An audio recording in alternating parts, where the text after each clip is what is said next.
meron ako dito press install ng Windows Server 2019. So we are going to configure to Server 2019. Okay. So first I'm going to create password, Gagamitin ko ay yan. Para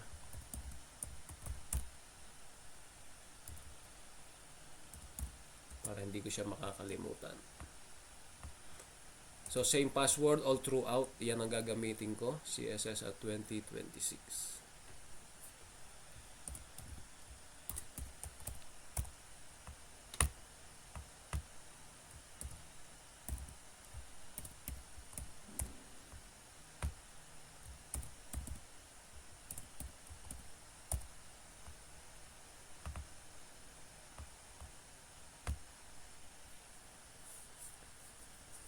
So mag-initialize siya.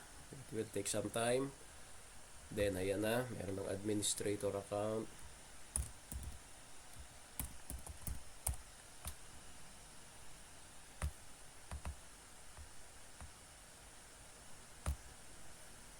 Okay.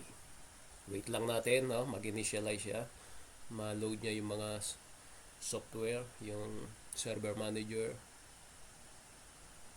So this is a 2019 version ng server standard edition. So first na una natin gagawin ay we need to rename this computer, We need to rename. So gawin ko na lang school, halimbawa, School. Or pwede rin siyang gawing, kasi gagamitin natin siya as domain controller, Pwede ring DC1. Yan na lang. Okay? DC1, yung pangalan ng ating computer. So, i-click lang natin to. Then, change. So, DC1. Then, work group, You need to leave it as a work group.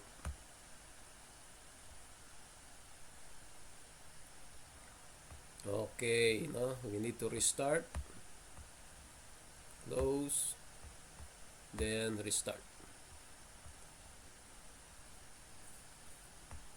So maganda meron kayong notepad in tandem, By the way, we are doing this in Hyper-V virtual machine. Okay, tuloy natin. Password. Ayan, na-rename na natin siya. The next thing that we are going to do is yung IP address. Sa IP version 4.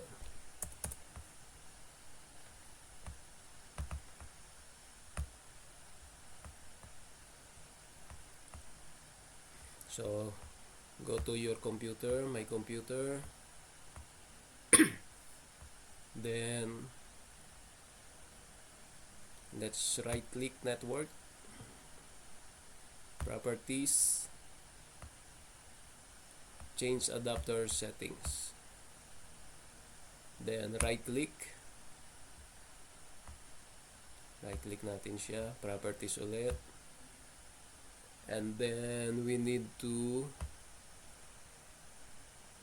change, We can also uncheck tong IP version 6. Hindi naman natin siya kailangan.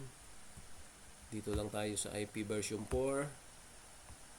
Then we need to assign static, Static IP address. In our example, we will use yung karaniwan, karaniwang ginagamit na IP address. 192.168.1. So i-assign ko siya sa 200, Ang ating network ay mayroong up to, okay, maglalagay na rin ako ng default gateway ng router, 192.168.1.1. Then, ang ating preferred DNS ay yung IP address mismo ng inassign natin, yung 168.1.200. Yan. Kasi magiging domain name services din tong ano natin, no? Tong ating server. So we are going to use the same IP address. Then just click OK.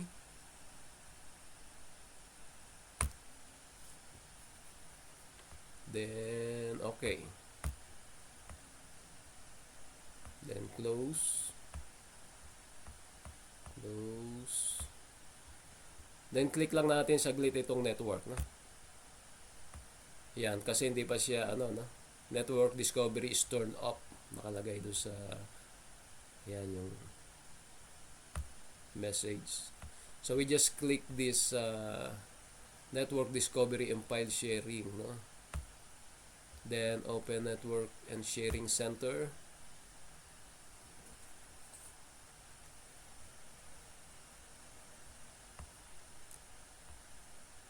So sharing options. Yan, no? On lang natin. Discovery, turn on. Discovery. Ayan lang. No? Yung dalawa na yan. Then save. Okay. Then close. So, na-set up na natin yung dalawang kailangan, change the name, the computer name and IP address. So, pupunta na tayo sa pag-add ng rows, no? We need to add rows. So, lagay natin dito. Add rows.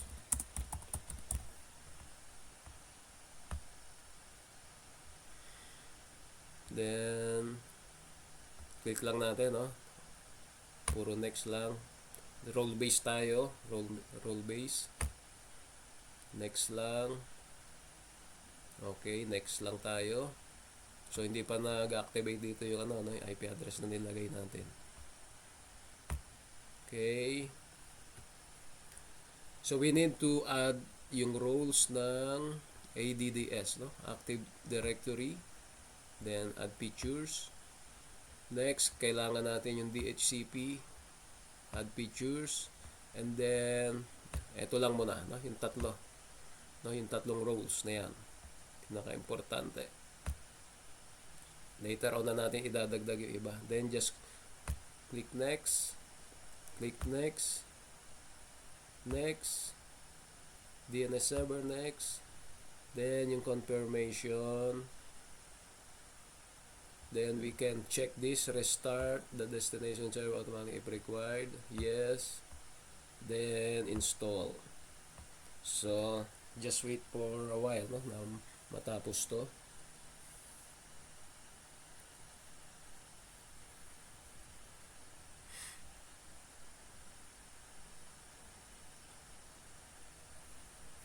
So, mga roles na ilalagay natin ay ADDS, DHCP, and DNS.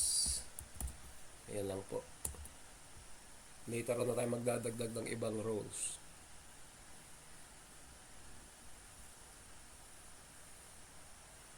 So, ayan, makita nyo, ang pangalan ng ating PC is DZ1. No? DZ1, Domain Controller 1. So, importante po na pag nagse-setup tayo, dapat nakaplan na, no? Kung ano yung pangalan ng server. Alright. So, tapos na yung installation. So, nakalagay dito, no? May mga yellow flag, no? Aware tayo dapat dito sa mga flag na yan. So, yan, no? Pero dito sa installation prompt natin, pwede rin natin siyang gawin. Ito. No? Click lang natin, promote the server into the domain controller. So, ngayon, mag-a-add tayo, no? Add forest. Yan. Add forest. Add forest. Yan. So, ang gagamitin natin, dito natin ilalagay yung, for example, no? School no? Name lang school nyo. Then dapat meron siyang, pinakamagandang gamitin is .local, no? Hindi siya masyadong uh, magiging problema if you have an internet connection, no? Kung kukonekta tayo sa internet. But this is just local, no? Yan, okay. Next lang natin. Meron na tayong root domain name, no? Wait lang natin siya.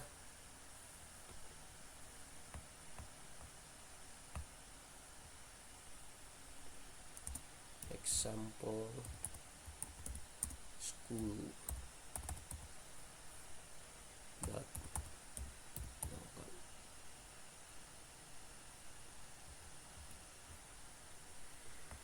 Okay, same password lalagay ko dito. Yan, wait lang natin.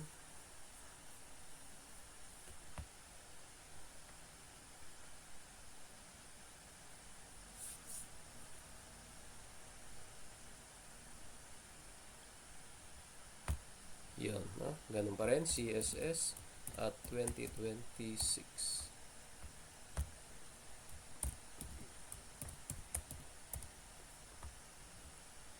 Next lang natin. Then, okay lang yan, walang problema. Click lang next. Then, let's just wait na mag-appear, no? Yung ating NetBIOS domain name. Yun, okay, school. Then, just next.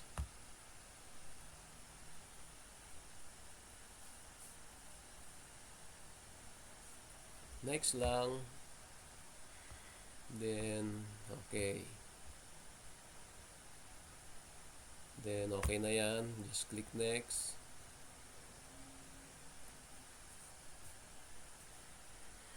So, check niya lang, no? Yung mga prerequisites kung na-meet natin, no? Yung mga kinakailangan, mga items, mga features para magkaroon tayo ng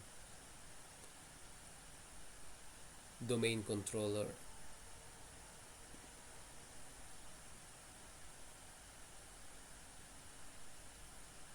Yan, nakalagay naman dito sa taas. Prerequisites need to be validated before Active Directory Domain Services is installed on this computer.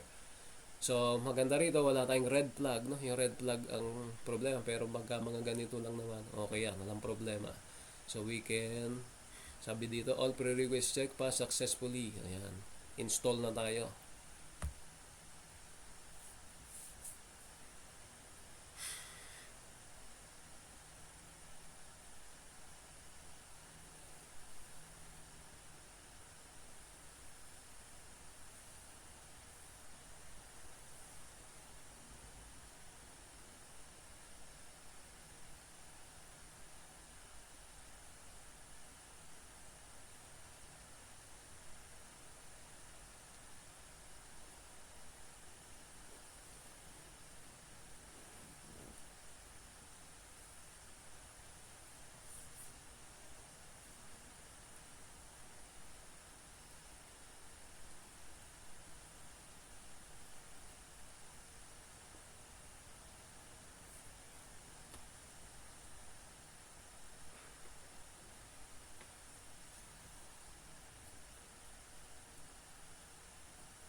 Okay, magre-restart siya, no?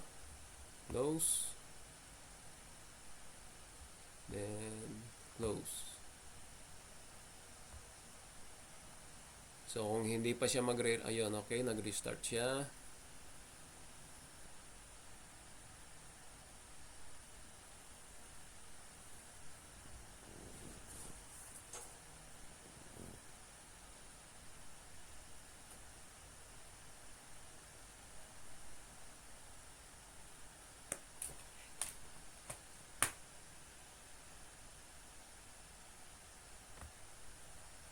So, yan. Natapos na yung configuration. So, login tayo ulit. Ayan na, mayroon na tayong domain, no? School.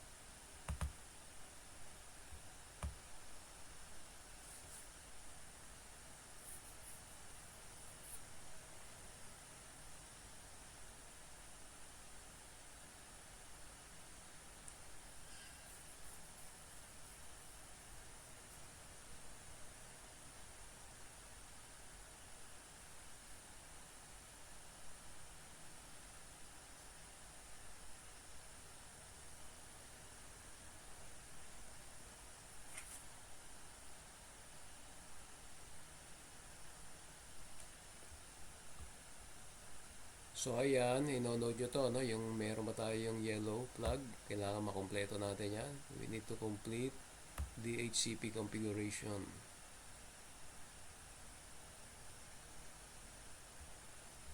So, just click next. Just click commit. Then, close. Okay.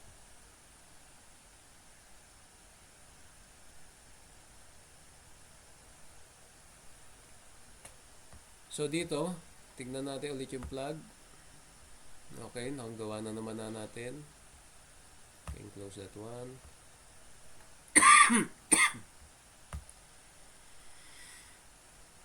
Then, pwedeng simula tayo sa Active Directory muna or tapusin muna natin yung DHCP.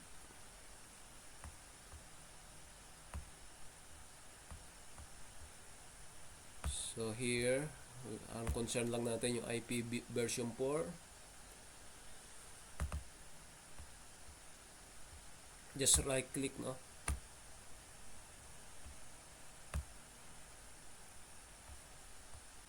So dito sa pag setup ay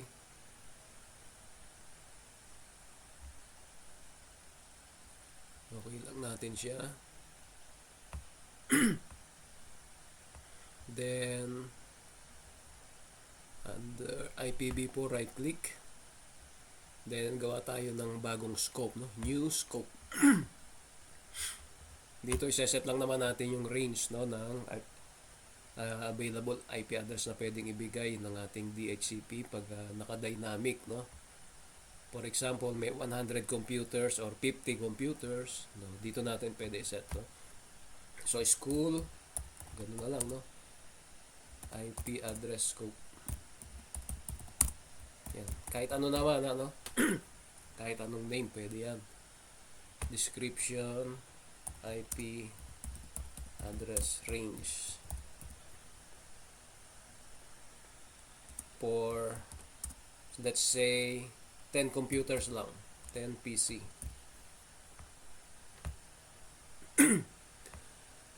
So since ganito kasi ano, yung ating network, explain lang natin. Ang ating 192.168.1.0 is our network address. Then 192.168.255 is our broadcast, no? Broadcast address. So hindi natin pwedeng gamitin yung pinakauna at pinakahuling IP address, no, sa network. Dedicated siya dito, no? So ano na lang yung mga pwede natin gamitin? So meron na tayong 192.168.1.1 for our gateway, no? To connect to the internet. Address yan ng router, no?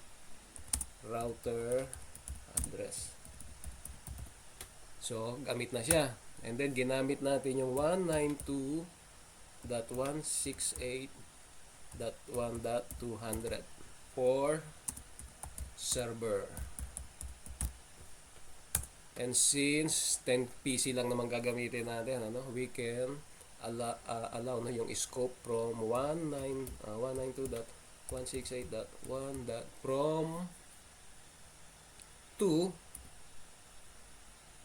to 12. Yan, no? For 10 computers. Yan, no? For 10. Basta anywhere between between 2 to 199, no? Ilalaan natin yung 200 pataas para sa mga server. Anyway, so gawin natin dito. Ang start IP is 192.168.1.2. Ang end niya is 192.168.1.12.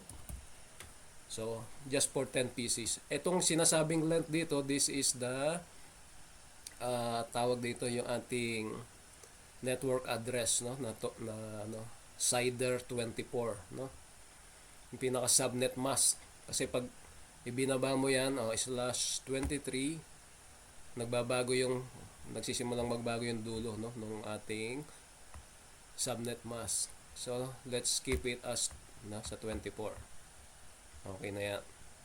Then next, so kung meron kang gustong exclude, no, type the ISP address range that you want to exclude, no. Halimbawa, meron kang device na gusto mong may dedicated address, no, hindi na pabago-bago. Halimbawa, yung mga printer, no. Ngayon wala pa naman. Pwede naman nating baguhin yan later on. Then ang list time 8 days, no. Ito yung default. Kasi kung ida-dynamic natin yung computer or laptop, meron lang siyang 8 days na gamitin yung IP address na yon. And then pwede siyang mapalitan kung inactive, no. Anyway, let's go. Let's proceed. Okay, yes lang. So hindi naman natin kailangan ngayon yan. Let's go.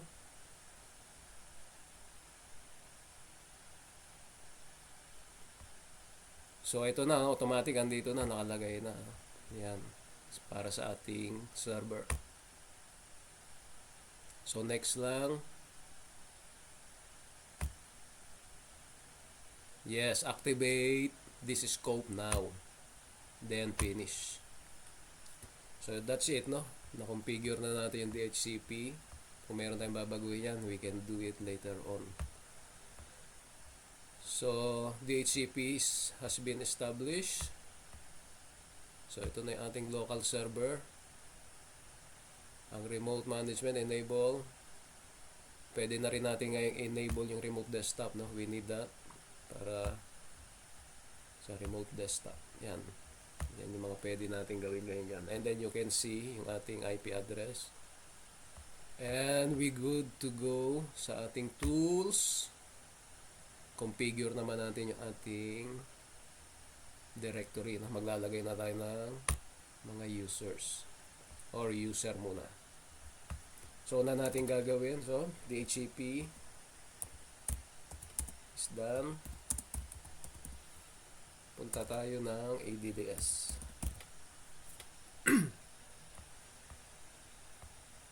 Okay, no? Dito sa screen natin, nandito na yung ating domain, no?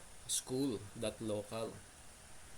So, what we are going to do, so andito lahat ng default, no? Mga default yan, hindi naman natin dinagdag yan. Default yan, no? Ng mga content. Ayan, no? By default, they been installed na ng Windows dyan, ano? So, what we are going to do is to add, no? Right click natin yung school.local, we are going to create new organizational unit. No, so school yan. Sabihin na lang natin by section na lang, no? By section.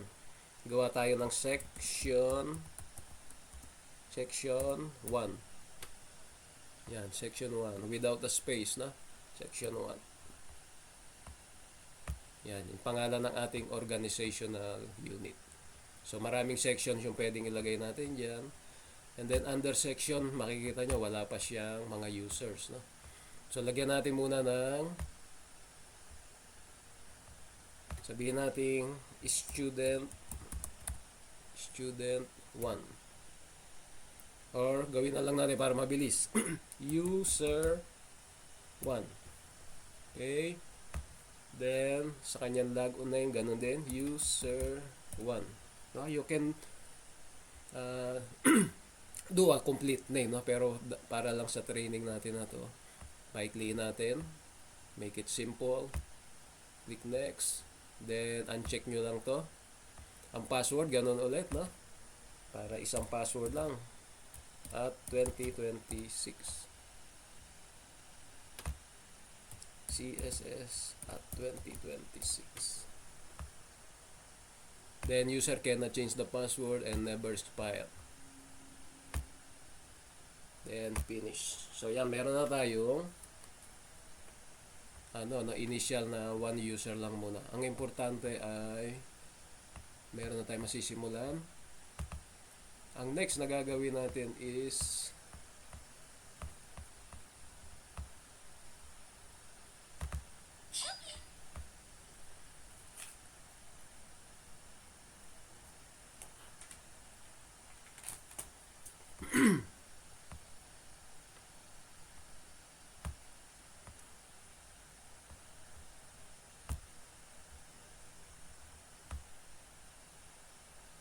okay.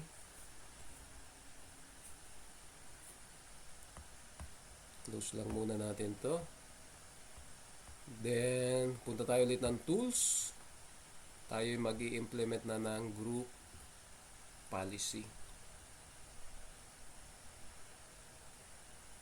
Group policy. GPO. Yan.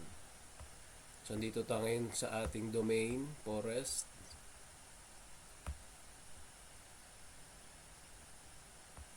Then, dito tayo sa ating local. No? Yan. So, hanapin natin dito yung ginawa nating organizational unit, which is section 1. No? Under this OU, we have to create a GPO in this domain and link it here. Okay? So, nagawin muna natin yung remote desktop, no? Remote desktop. Para makakapag-login, no? Yung mga computer remotely. Okay? Ayan ang pangalan niya. And then, so yun, no? Under section 1, meron tayong isang policy na i-deploy. So, right-click lang natin siya. And then, edit. No? May mga pwedeng edit natin dyan. So, we need to activate yung remote desktop. So, dahil computer configuration siya, no? Makikita natin kasi dito dalawa lang item. No? It's either yung user or computer. So, under computer configuration, punta tayo sa policies, administrative, and hanapin natin yung Windows component. Yan, para ma-activate natin yung remote desktop services. Yun to. Yan. And then, select lang natin tong remote desktop session host. And under that, piliin natin connections. No? And then, allow users. Ito yung kukunin natin. No? Allow users connect remotely. Yan. I-enable natin siya. Enable. And then, apply. And then, okay na. Yan. So, meron na tayo isang policy. no, na i-deploy. So, pwedeng i-run na natin ngayon yung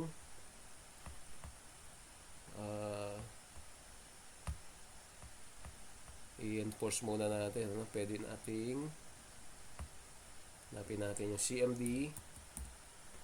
So, ito yung unang-unang command prompt, no, na gagawin natin.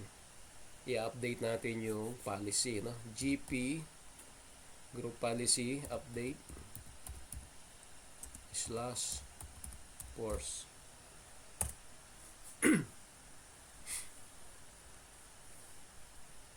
So, tayo ay naglagay ng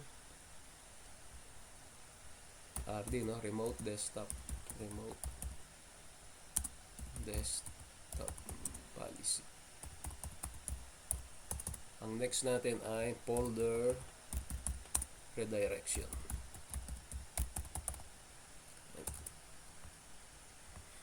So, okay na. Na-update na.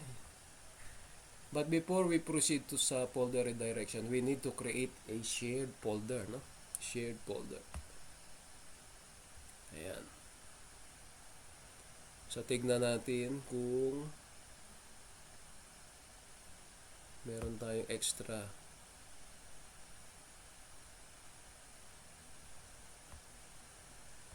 Let's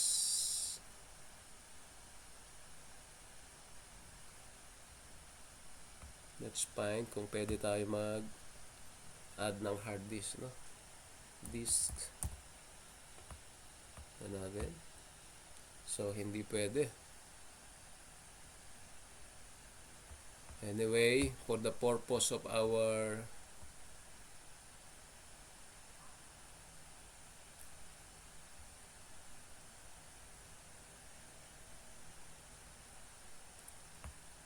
yan. Dito na lang tayo. Try natin kung but it's not safe na maggawa ng we should have a separate partition for backup, no? Kaya lang for the purpose of this demonstration, magke-create na lang ako temporary shared folder dito sa drive C. But that's not advisable, no? Nakalimutan kong gumawa ng separate hard disk, no? Anyway, open natin siya, then new folder, no? Lakay natin backup, then right click, properties,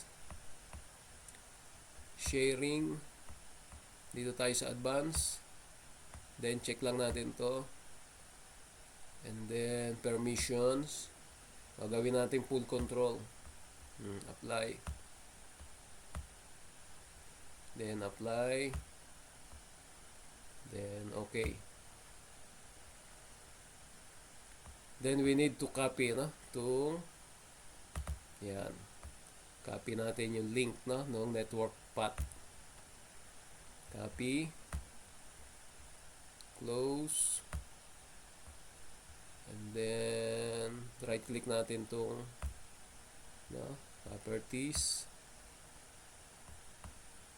no, right click, map network drive para makikita natin siya, paste, finish. Yan, no? Kapag tinignan mo siya dito, ayan na, no? Meron ka ng network shared folder. Kailangan kasi natin yan paggawa ng folder redirection policy, ano? So, punta tayo ulit dito sa ating organizational unit na section 1, right click, mag-create ulit tayo ng another policy, GPO. Title naman niya ay folder redirection. Yan, okay. Then, right click natin siya, i-edit natin. Let's edit. Edit. Yun, no? So, dyan naman, dito naman siya natin makikita yung mga policies na yan, no, sa Windows setting ng user account, no. Yun, nandito, no? May folder redirection na. Built-in na talaga siya, no? Sa Windows. So, expand natin siya. We will just try i-redirect na yung mga common na folder ng users. Usually, yung desktop. You can redirect all of these folders, no? But for this demonstration, we will just choose desktop and documents. So, right-click natin siya. Properties. So, hindi pa siya naka-configure, not configured. So, we will just use the basic policy, no? Then, let's paste yung kanyang root path, no? Diyan i-save, no? Diyan i-redirect, no? Yung desktop files, no? Nung user. So, just click apply. Then, yes. Then, okay lang. Then, next folder, itong documents, no? Right-click. Properties. Again, basic. And then, paste lang natin yung kanyang root path. Ayan. Then, apply. And, okay. So, yan, no? Pag nag-add tayo dito ng computer sa ating server, dapat meron tayong makita na, no? Na yung folder ay nare-redirect. So, okay na. Nakagawa na tayo ng folder redirection. What we need to do next is same, no? Tayo dapat mag-update, no? Next, gp update /force para ma-update, no? Kasi nag-create tayo ng policy. Kailangan ma-update yung system. So, dito, lagay ko na lang sa note, no? gp update / So, maganda talaga. Meron kayong notepad sa tabi. So, that's it, no? Okay na siya. What we need to do next is we need to go to the client PC, no? So, close na natin to. That's it. And that's it po.